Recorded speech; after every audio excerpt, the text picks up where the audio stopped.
गुरुर्विष्णु गुरुर्देवो महेश्वरा गुरुर्साक्षात् परब्रह्म तस्मै श्री गुरवे नमः।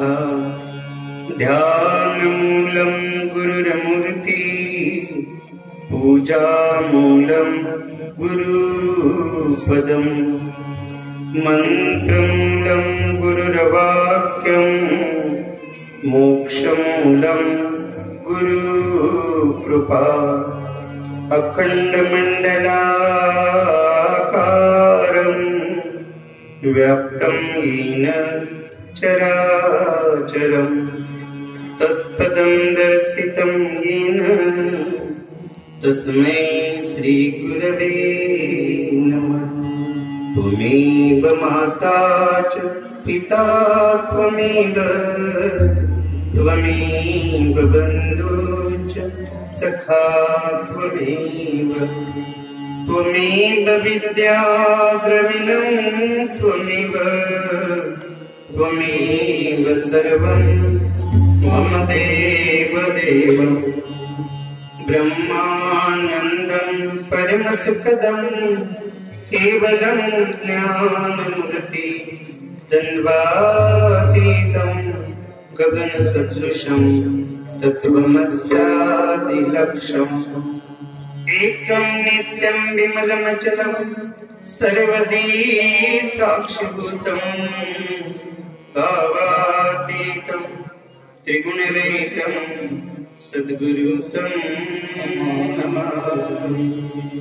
जयंच क्रिया स्मरण होय सकळ विद्येचे अधिकरण तेची वंदू श्री चरण श्री गुरूंचे ते नमस्कार नियत। ओम नमो ज्ञानेश्वरा ओम नमो ज्ञानेश्वरा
श्रवणी कीर्ति पाऊले चित्ते समान।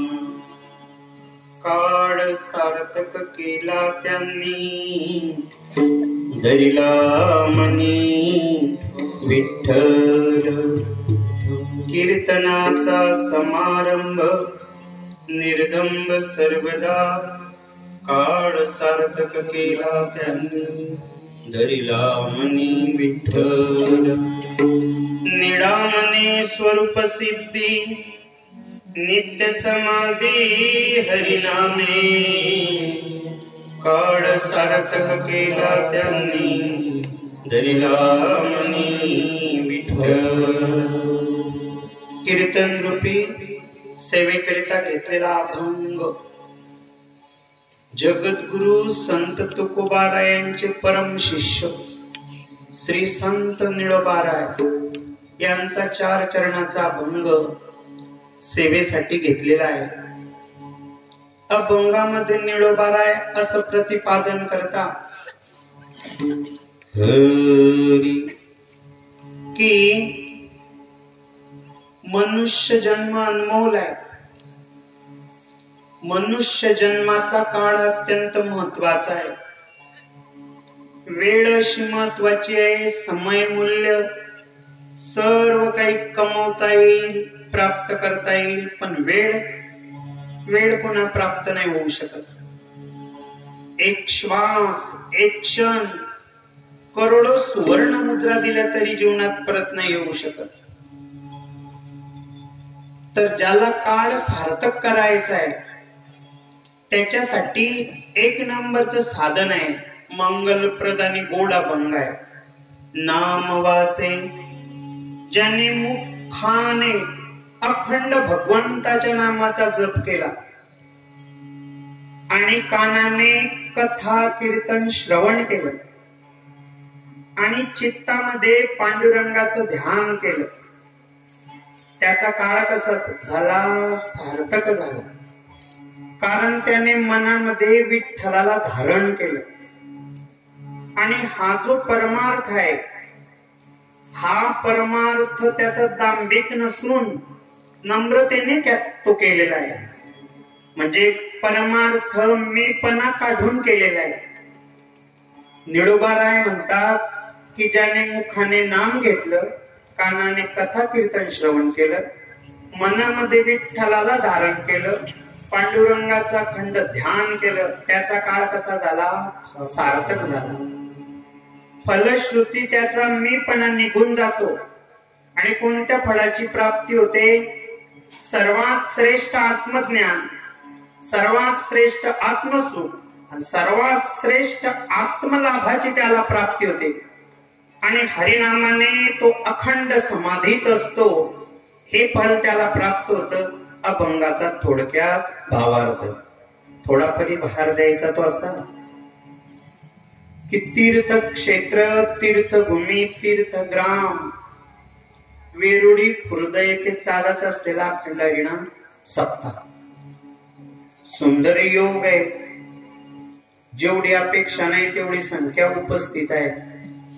गायनाचार्य परिचयाचे सर्वात सुंदर गायनाचार्य आहे। मृदंगाचार्यांचं तर वर्णन करायला नको, कीर्तनी करतात, गायनी करतात, मृदंगही वाजवतात आणि भाविक असे गुणीजन आहे की मंत्रमुग्ध आहे।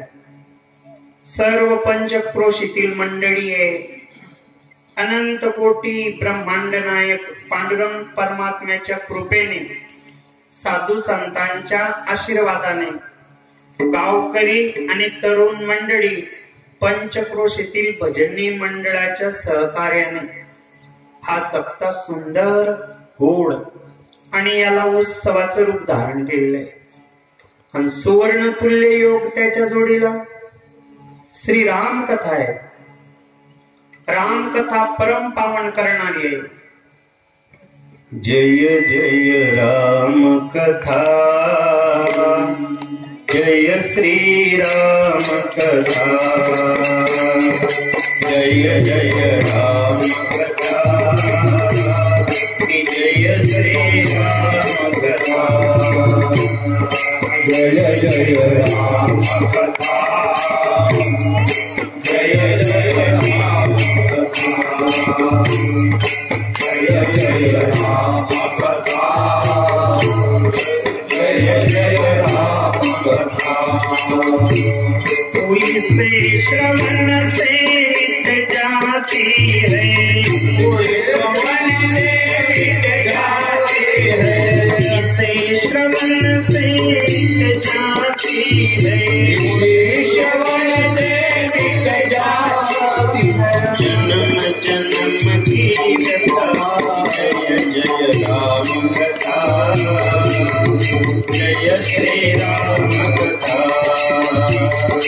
जय जय राम कथा जय श्री राम कथा जय जय राम कथा जय जय राम कथा जय जय राम कथा जय जय राम कथा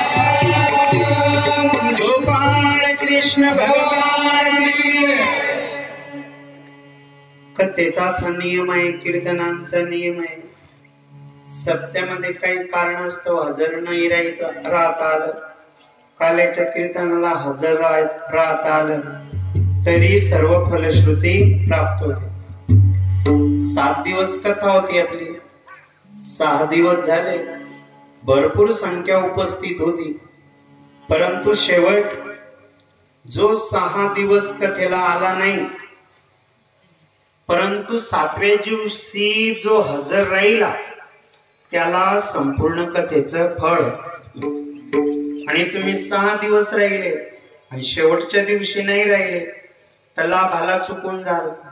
म्हणून जे आले असतील आणि कथेला जेही नाही आले असतील, उद्या समाप्तीचा दिवस आहे, उद्या कसं सर्वांनी हजर राहायचं.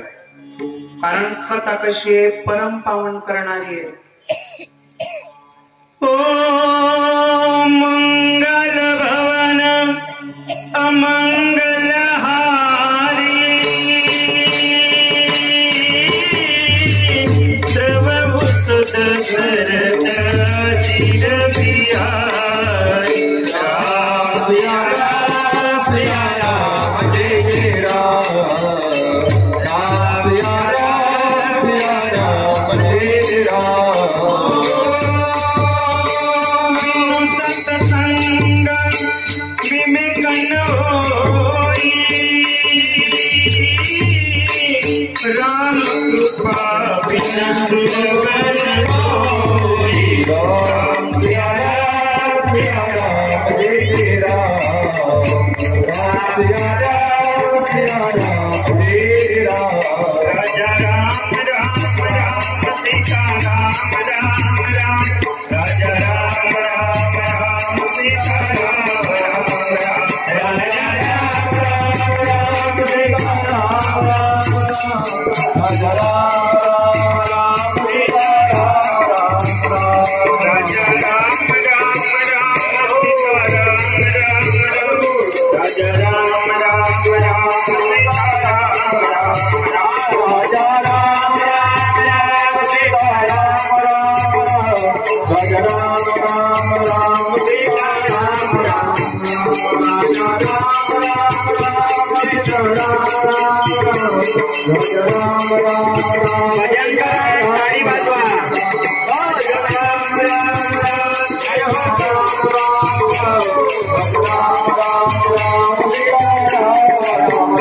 राजा राम राम राम सीता राम राम राम राजा राम राम राम सीता राम राम राम राजा राम सीता राम राजा राम सीता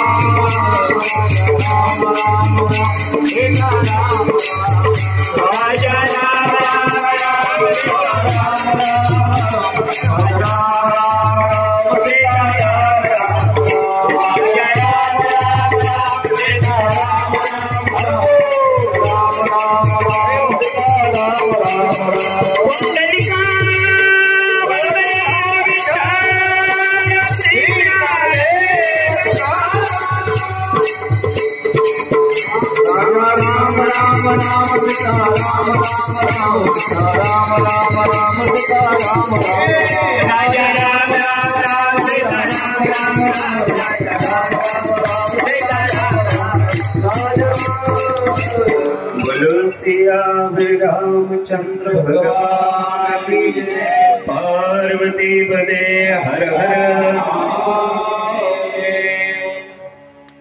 गावाचं काय वर्णन करावं, म्हणजे अपेक्षेपेक्षा जास्त फलाची प्राप्ती. सप्त्यामध्ये माझा उद्देश असा असतो की किती माळकरी बनवले, त्याला जास्त मी महत्व देतो. किती व्यसन सोडलं आणि किती माळकरी बनले. सर्व माळा संपवून टाकल्या विरुळीच्या लोकांनी. आज ज्ञानेश्वर महाराजांनी अजून 20 माळा आणल्या पुन्हा. म्हणजे एवढे माळकरी बनलं तर सुंदर आहे की नाही महाराज? एवढं माळकरी बनलं. माळकरी बनणं म्हणजे किती पुण्याचं न भाग्याचं काम आहे. आणि मुलांचंही शैक्षणिक विद्यार्थी शिबिर घेतलं. म्हटलं येता का नाही? काही गावाला घेतो तर येतो बाबा आणि एकाचा बी पत्ता नसतो. बाबा 1 तास वाट पाहून निघून जातो. पण इथे एवढे मुलं मुली मिळाले की संपूर्ण मंडप एकदम फुल होता मंडप. पहिल्याच दिवशी चंदीले नाना आले. त्यांचं स्वागत केलं, पाय घड्या केल्या. मला वाटलं की जमणार नाही कोणी, शेतात गेलेले सर्व. पण ऐन वेळेला संपूर्ण उपस्थिती. भगवंताच्या चरणी अशी प्रार्थना करतो की अशीच कृपा या गावावर आणि भजन मंडळीवरती राहू दे. पण भजन कीर्तनामध्ये माझ्या टिपीट नाही वाजवायच्या तर खुलून वाजवायच्या. वाजवा गावाच्या नावानं फुल वाजवायचं. बोलो सियावर रामचंद्र भगवान की. या गावावरती देवाची कृपा आहे, संतांची कृपा आहे. तिथे मोठे मोठ्या संतांचे चरण रज आहे आणि पूर्वजांची कृपा आहे. त्याच्यामुळे असं वातावरण म्हणजे सर्व काही सुंदर आहे. निडोबाराय या अभंगामध्ये असं प्रतिपादन करता. ऐकताय ना तुम्ही? गोष्ट सांगितली तर हूं पुरवावं लागतं. तुमच्याकडे बघितलं तर मान हलवावी लागते. बरोबर आहे की नाही? महिला मंडळीला चांगला आहे, अंधार आहे. झोप लागायला लागली की पदर पुढे करून घ्यायचा. सोपी गोष्ट. झोप उडाली की मागे करून घ्यायचा. कीर्तन परिवर्तनाचं साधन आहे, करमणुकीचं साधन नव्हे. कीर्तनामधून उठून जाऊ नये, कीर्तनामध्ये बोलू नये. बुवांना बी मर्यादा आहे बरं. बुवांना अशी मर्यादा आहे भजन कीर्तनामध्ये संसाराच्या गोष्टी सांगू नये, बोलूही नये. काय होतं? पाप लागतं. त्याच्याकरता बुवांना बी मर्यादा आहे. भक्ती ज्ञान विरहित इतरा, भक्ती ज्ञान विरहित इतरा गोष्टी न कराव्या. भक्ती ज्ञान विरहित इतरा, भक्ती ज्ञान विरहित इतरा, भक्ती ज्ञान विरहित इतरा गोष्टी न कराव्या. भक्ती ज्ञान विरहित इतरा बरे भैरवाच्या युक्ती विकराव्या. बरे भैरवाच्या युक्ती विकराव्या. बरे भैरवाच्या युक्ती विकराव्या. बरे भैरवाच्या युक्ती विकराव्या.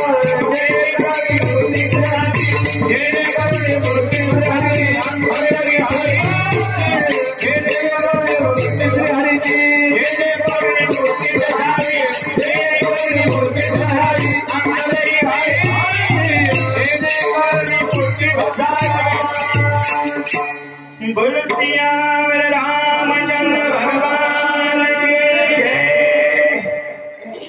कीर्तनास झालं. घोट बिन लाड ब्रह्मज्ञाना हाती, मुक्तात्मस्थिती सांडवीन. कीर्तनामध्ये जगाचा विसर पडतो, कीर्तनात देहाचा विसर पडतो. आणि कीर्तनामध्ये हे शरीर काया ब्रह्मभूत होऊन जाते. ब्रह्मभूत काया होतसे कीर्तन. ब्रह्मभूत काया होतसे कीर्तन. ब्रह्मभूत काया होतसे कीर्तन. ब्रह्मभूत काया होतसे कीर्तन.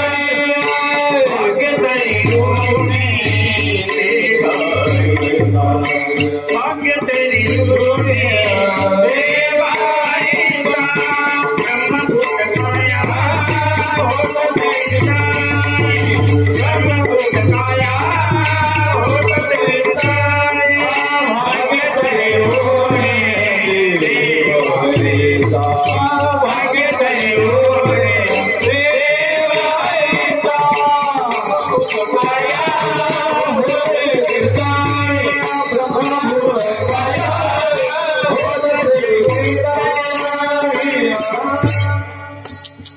साधन आहे महाराज कीर्तन.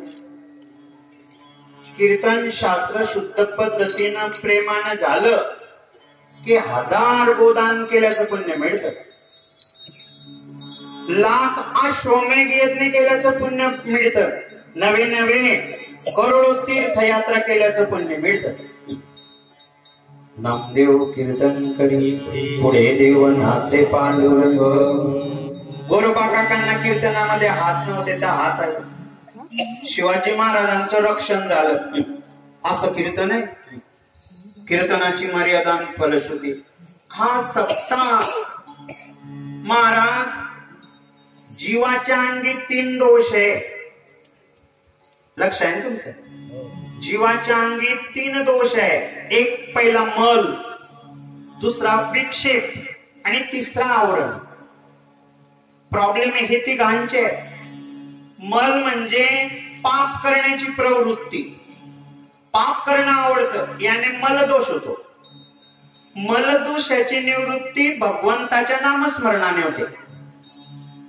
दुसरा आहे विक्षेप दोष. विक्षेप म्हणजे जर पाण्याचं प्रतिबिंब हलत असेल किंवा आरसा हलत असेल तर आपला चेहरा त्याच्यात दिसणार नाही, म्हणजे विक्षेप दोष. आणि तिसरा आहे आवरण. मग 3 दोषाकरता 3 साधनं: नाम, ध्यान आणि ज्ञान. मलदोषाकरता नाम, भगवंताचं नाम. विक्षेप दोषाकरता ध्यान, भगवंताचं ध्यान. आणि आवरण दोष हटवण्याकरता ज्ञान. याच्याकरता निडोबारायांनी 3 साधनाला प्रमुख स्थान दिलं. अभंगाच्या प्रथम चरणात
हनुमंत भगवान की.